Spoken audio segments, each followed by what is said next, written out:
இப்போ இதை ascending ஆர்டர்லையும் descending ஆர்டர்லையும் arrange பண்ணோம். முதல்ல நம்ம என்ன பண்ணோம், டினாமினேட்லாம் சேமாக மாற்றினா தான் அதை பண்ண முடியும். அதனால் எல்சிஎம் எடுத்துக்கிறேன். 20, 10, 5, 4. 2 எடுத்தால் 10, 5, 5, 4, 2 சாரி 2. திரும்ப 12 எடுத்தால் 5, 5, 5, 1. 5 எடுத்தால் 1, 1, 1. 2 into 2 into 5, 2 2s are 4, 4 5s are 20. அப்போ நான் ஃப்ராக்ஷன் இந்த டினாமினேட்டர் எல்லாமே நான் 20 மாற்ற முயற்சி பண்ணோம். அப்போ நான் பண்ணிக்கிறேன்.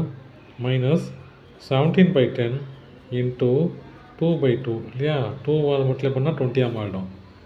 அப்போது -34/20. அடுத்து -7/5 into 4/4 -28/20.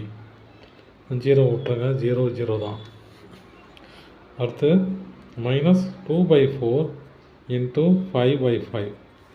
5 மல்டிப்ளை பண்ணால் 20 ஆகிடும் இல்லையா. அப்போ -10/20.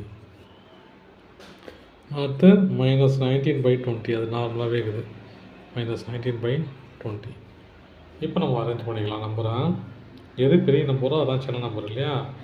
பெரிய நம்பர் என்னது, -17. இப்போ அசெண்டிங் ஆர்டரில் அரேஞ்ச் பண்ணுறேன். அசெண்டிங் ஆர்டரில்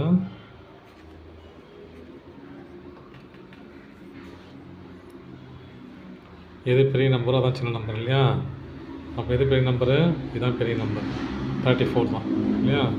அப்போ எப்படி எழுதலாம், அதை -17/10 தான் பெரிய நம்பர், சின்ன நம்பர். அதுக்கப்புறம் சின்ன நம்பர், அது சின்ன நம்பர் என்னது, -7/5. அது சின்ன நம்பரு -19/20. அதுக்கு சின்ன நம்பரு